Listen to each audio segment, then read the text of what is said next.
इस पर ये लैंड पूलिंग स्कीम आई है।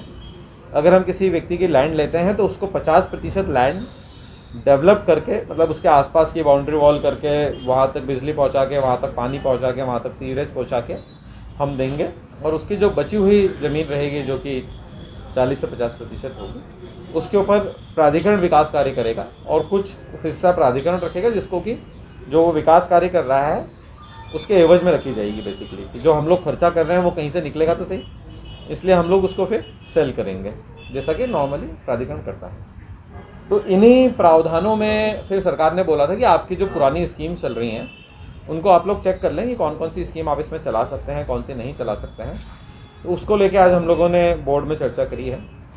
तो बोर्ड में यही डिसाइड हुआ है कि इन स्कीम्स के बारे में जो सीओ विकास प्राधिकरण है वो एक विस्तृत प्लान बना के देंगे कि कौन सी स्कीम थी, उसमें कितनी लैंड थी, उसका क्या हुआ, क्या अभी वहाँ पर मौके पर क्या स्थिति है, वायबिलिटी कैसी है, अगर वहाँ पर स्कीम चलाई जाती है तो चल सकती है या नहीं चल सकती है। तो हम अगली बोर्ड बैठक बहुत जल्दी करेंगे, जिसमें हम लोग जितने भी फंसे हुए पेज पड़े हैं, जिसमें बहुत सारे लोगों की लाइन पड़ी हुई है, वो डेवलप भी करना चाह रहे हैं लेकिन प्राधिकरण भी कुछ नहीं कर पा रहा था लंबे टाइम से, तो या तो हम उसको करेंगे या फिर नहीं करेंगे, बीच में कहीं कोई नहीं रहेगा। अगर मैं करूँगा तो किसान को भी फ़ायदा होगा, और मैं नहीं करूँगा तो नेचुरली उसकी ज़मीन जो है वो हम लोग स्कीम्स के ऊपर वाइबिलिटी चेक करेंगे और उसके बाद में उसको करने वाले हैं। इस प्रकार से हमारी स्कीम्स हैं। एक ट्रांसपोर्ट नगर को लेकर आप सभी लोगों का बड़ा कंसर्न रहता है कि ट्रांसपोर्ट नगर का क्या हुआ था। ट्रांसपोर्ट नगर की ज़मीनें पड़ी हुई हैं, उसके बारे में भी आज डिस्कस हुआ था हमारी बोर्ड मीटिंग में। चूँकि वो मामला जो है माननीय उच्च न्यायालय में विचाराधीन है, उसमें मेरी पिछले कई दिनों से वहाँ के वकीलों से भी बात हो रही है। क्योंकि हाई कोर्ट में ये हुआ है कि कुछ केसेस निकल आए तो वो कोर्ट चल नहीं रहा है, तो केस की सुनवाई तेज़ी से नहीं हो रही है। हम लोग लगे हुए हैं कि ट्रांसपोर्ट नगर का जो ज़मीन का मसला है उसको जल्दी से जल्दी हम लोग रिजॉल्व करें, सो दैट कि हम लोग जो ट्रांसपोर्ट नगर की एक शहर को आवश्यकता है उसमें कुछ कर पाएँ। तो ट्रांसपोर्ट नगर और उसके सामने की भी एक लैंड है, वहाँ पर भी कुछ कोर्ट केसेस और दूसरे कुछ इश्यूज़ हैं, उसके कारण वो भी अटकी हुई है। हम लोग तेज़ी से काम कर रहे हैं कि जो भी चीज़ें अटकी पड़ी हैं उसको हम लोग रिजॉल्व कर लें, जिससे कि विकास जो प्रभावित हो रहा है शहर का, उसमें हम लोग किसी एक मुकाम पर पहुंच पाएँ।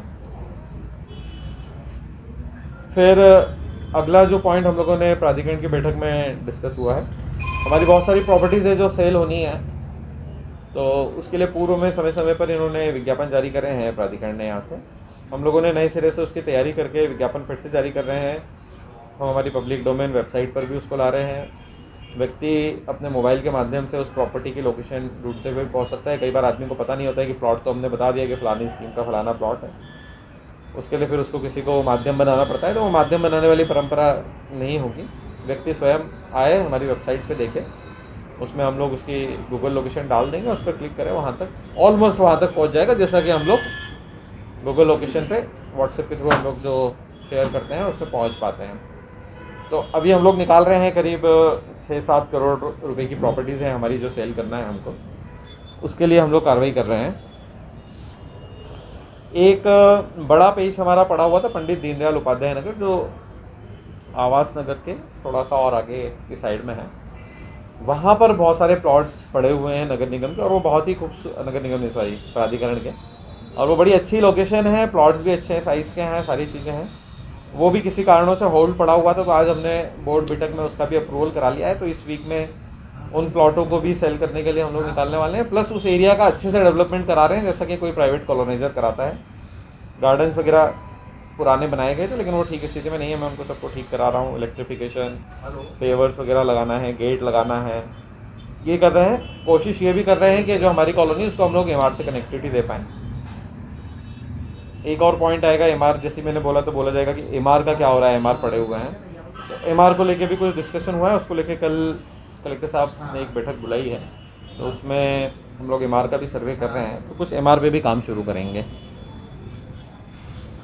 एक और, जैसे आपने भी मुझसे पूछा था कि सर कुछ कॉम्प्लेक्स बनाना चाहिए, तो इसके बाजू में ही जो लैंड है नजूल की, जिसके ऊपर जिला शिक्षा अधिकारी कार्यालय बना हुआ है, उसको लेकर भी आज बोर्ड में डिसाइड हुआ है कि रीडेंसिफिकेशन स्कीम के तहत इसको बनाया जाए।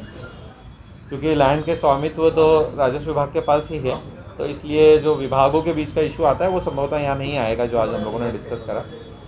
तो इसको लेके हम लोग एक कॉम्प्लेक्स का पूरा इंतज़ाम करने वाले हैं। डीओ को भी जितना जो उनका ऑफिस बना हुआ है वैसे ही ऑफिस बना के भी देंगे, और मेरी उसमें जिला शिक्षा अधिकारी से भी चर्चा हुई है, उन्होंने भी रजामंदी दी है। इसी प्रकार से एक और प्रोजेक्ट हम लोगों ने लिया जिसमें कॉम्प्लेक्स प्लस रेसिडेंशियल होगा। जो सिविल लाइन रोड पे आप देखते हैं लेफ़्ट साइड में पूरे वाइट कलर के मकान हैं, जिसमें छोटे छोटे मकान बने हुए हैं हॉस्पिटल के सामने, वहाँ तक आगे एमपीबी के थोड़ा पहले तक, उसको भी आज बोर्ड ने मंजूरी दी है कि वो प्रोजेक्ट भी रिडेंसिफिकेशन के तहत किया जाए। तो अब हम उसके ऊपर कार्रवाई कर रहे हैं। रिडेंसिफिकेशन का प्लान बना के अगले जो हफ्ते 2 हफ्ते में हमारी बोर्ड मीटिंग होगी उसमें हम लोग उसको भी रखने वाले हैं। तो इस प्रकार से आज बहुत सारे इश्यूज़ थे जिसके ऊपर प्राधिकरण की जो बोर्ड बैठक है उसमें चर्चा हुई है, उसका ब्रीफ मैंने आपको बताया है। एक जो सबसे आखिरी में और सबसे महत्वपूर्ण चीज़ है जो मैं आपको बताना चाहूँगा, आप सभी लोगों ने देवास का मास्टर प्लान देखा होगा। सिविल लाइन वाला मैं बता रहा हूँ, जो ये पीला पीला भाग आप ऊपर ये देख रहे होंगे, ये पीला भाग यहाँ से लेके यहाँ तक का, हाँ दिस वन है। ये मकान तोड़ेंगे, नीचे कमर्शियल बनेगा, ऊपर की साइड फ्लैट्स बनेंगे। ये देखो, ये देख रहे, ये आप देख रहे हैं, ये बेसिकली नीचे कमर्शियल बन जाएगा, एक फ्लोर ऑफिस का बन जाएगा और उसके ऊपर पूरा रेसिडेंशियल बनेगा। ये मतलब हम लोगों ने एक प्लान बोर्ड को दिखाया था कि क्या हम लोग ऐसा कर सकते हैं, तो बोर्ड ने उसमें रजामंदी हमको दी है।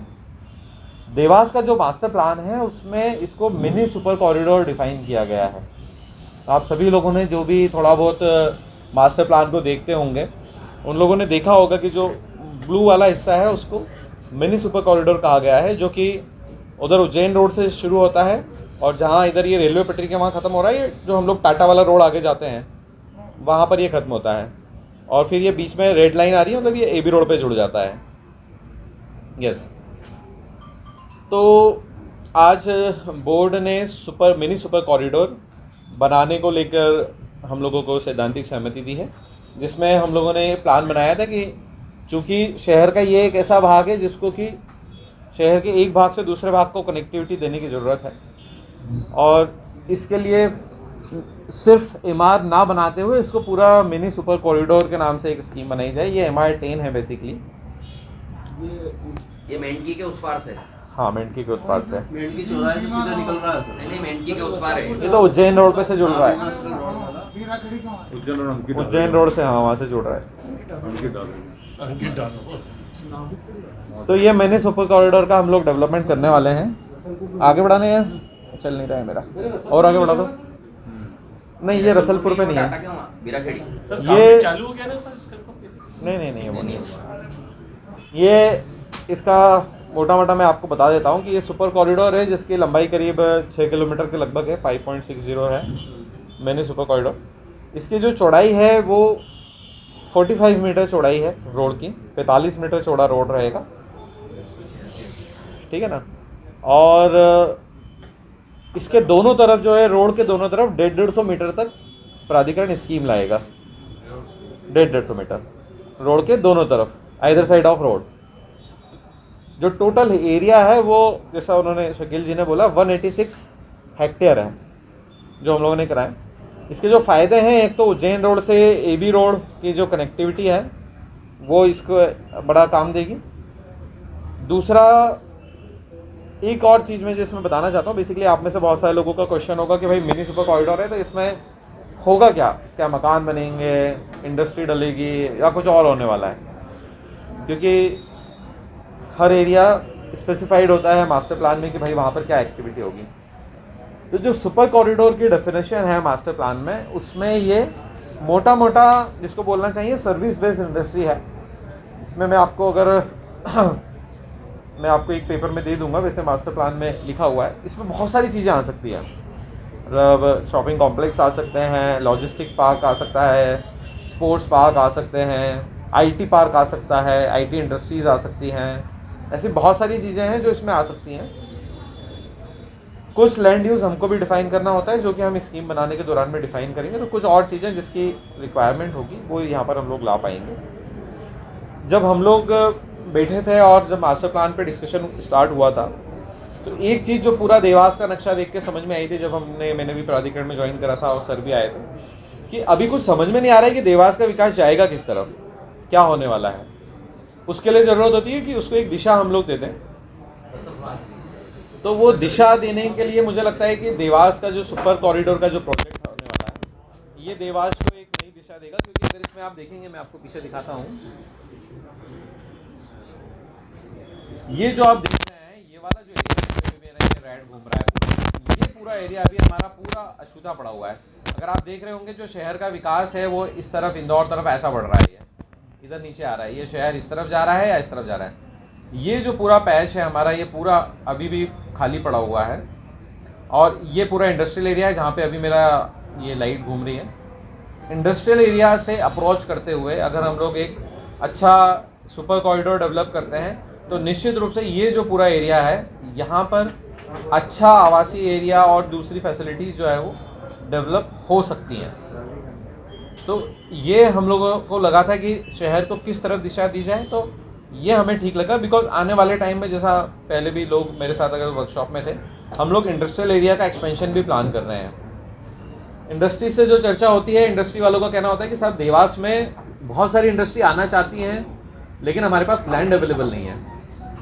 तो कुछ इंडस्ट्रीज़ तो हमारे इस मिनी सुपर कॉरिडोर में आ जाएंगी, और जो इंडस्ट्रीज़ मिनी सुपर कॉरिडोर के डेफिनेशन में नहीं आती हैं उसके लिए इंडस्ट्री विभाग इंडस्ट्रियल एरिया का एक्सपेंशन प्लान कर रहा है, जिसमें कि कुछ और एक्स्ट्रा लैंड आ जाएंगी। नेक्स्ट करना है भाई, और आगे बढ़ा दो।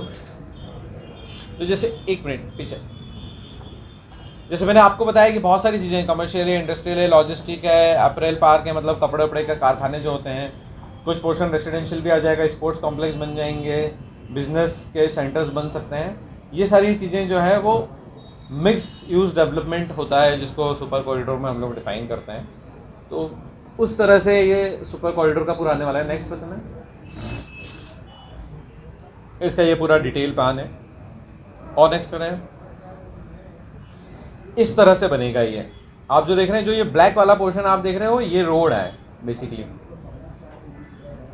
ये रोड है। और उसके दोनों तरफ आप देख रहे हो जो पर्पल लाइन डली हुई है, ये हमारे सुपर कॉरिडोर की जो हम लोग प्लॉटिंग करेंगे उसकी बॉर्डर्स हैं। रोड और जो बैंगनी कलर का ये बना हुआ है पर्पल कलर का, इसके बीच पूरी प्लॉटिंग की जाएगी। बड़े प्लॉट भी होंगे, छोटे प्लॉट भी होंगे। ये जो आप इसमें ग्रीन देख रहे हैं, ये बेसिकली हम लोगों ने हर थोड़ी दूर पर ग्रीन पेज लिया है। आप लोगों ने, बहुत सारे लोगों ने इंदौर का सुपर कॉरिडोर देखा होगा जिसमें सारी IT कंपनीज आ रही हैं। वो चूंकि इससे बड़ा है, जैसे हमारा 45 मीटर है, उनका 90 मीटर है, तो वो सुपर कॉरिडोर है या मिनी सुपर कॉरिडोर है। मतलब जिसने भी मास्टर प्लान की उस समय परिकल्पना करी, तो इंदौर का सुपर कॉरिडोर नाम उठा के देवास के मास्टर प्लान में उसको मिनी सुपर कॉरिडोर कर दिया गया, क्योंकि हम लोग इंदौर से जुड़े हुए हैं। तो ये ग्रीन पेजेस आप देख रहे हैं, ये एक ग्रीन पेजेस आप देख रहे हो, ये वाला, ये हम लोगों ने ग्रीन लैंड लिया है। ये पूरा जो हमारी स्कीम में एक रहता है कि आपको इतना प्रतिशत एरिया ग्रीन लेना होता है। कुछ एरिया आप जो देख रहे हो, ये बड़े बड़े पैचेस दिख रहे हैं, जो छोटे ये वाले, ये पार्किंग भी ली है। बिकॉज सुपर कॉरिडोर है, इंडस्ट्रियल एरिया है, पार्किंग की रिक्वायरमेंट होगी, तो उस तरह से इसको प्लान करा है। तो ये जो शुरू हो रहा है वो उज्जैन रोड से शुरू हो रहा है, और यहाँ पर आके ये रेलवे का जो पटरी है यहाँ पर ख़त्म हो रहा है।